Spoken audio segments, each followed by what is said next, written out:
As Bangladesh burns in violence, the alarming scale of deliberate, organized radicalization is impossible to ignore. The situation has spiraled out of control, pushing the country toward long-term economic and political fallout. The current unrest traces its roots to the same forces that toppled Sheikh Hasina from power and is now being deliberately sustained and nurtured ahead of the upcoming February elections. Following Hasina's fall, the Yunus government systematically dismantled the country's counter-terrorism infrastructure. Hundreds of radicalized leaders were released. Shockingly, just 20 days after taking oath, Yunus lifted the ban on Jamaat-e-Islami and its student wing, Chhatra Shibir, the same party whose leaders assisted Pakistani forces during the 1971 genocide. Jamaat immediately seized this opportunity, radicalizing youth through the rapid expansion of Qaumi Madrasas operating beyond state regulation. Its members were installed in leadership positions at public universities and key institutions. They are aggressively pushing toward the de-secularization of the country through violent protests and hate speeches. Systematic changes are also underway, including the removal of non-Muslim authors from academic curricula and the erasure of the legacy of the country's founder, Sheikh Mujibur Rahman.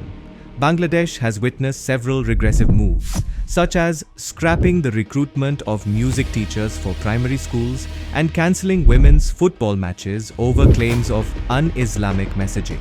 Apart from Jamaat, another Islamist-aligned force has emerged, the National Citizen Party, NCP. Its convener, Nahid Islam, previously served as Yunus's senior advisor. With the Awami League sidelined, the electoral arena has narrowed into a fragile contest where the Bangladesh Nationalist Party, BNP, stands as the principal force, confronted by a radicalized Jamaat-e-Islami and the student-led National Citizen Party. Meanwhile, the country's politics has been completely hijacked by extremist elements. These radical actors have deployed inflammatory anti-India rhetoric and violence to intimidate liberal leaders and voters. This anti-India sentiment is being nurtured from the very top. Yunus has fully shielded these elements, turning Bangladesh into a state of near anarchy. Incidents of violence targeting minorities have become disturbingly common under the Yunus administration. Recently, mobs torched the offices of Prothom Alo and the Daily Star, trapping journalists inside and forcing both outlets to suspend operations for the first time. Protesters also bulldozed Sheikh Mujibur Rahman's historic residence, where Bangladesh's independence was declared, attacked the Indian Assistant High Commission in Chittagong, and replaced Sheikh Mujibur Rahman's nameplate with that of radicalized leader Osman Hadi Hall at Dhaka University. Hadi was shot dead by unknown gunmen. His brother has accused Yunus of orchestrating the killing to derail the upcoming elections. Another deeply concerning issue is the targeting of minorities, who have become soft targets. More than 258 such incidents were reported in the first half of 2025 alone.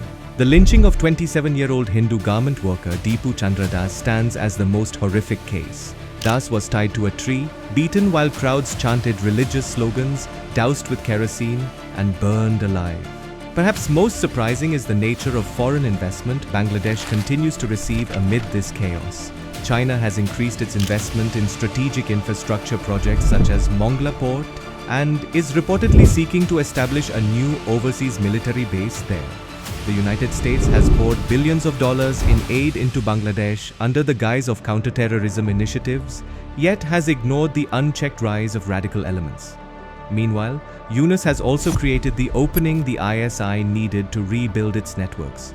Intelligence reports suggest the ISI is reactivating operations in regions such as Cox's Bazar, Rangpur, and Sylhet, funding Rohingya militants through Jamatul Mujahideen Bangladesh. The question, therefore, is no longer whether Bangladesh will slide into Islamist authoritarianism. It already has.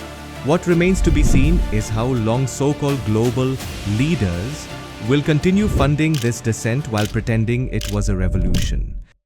For more such update, please like, share and subscribe the Geo Frontline.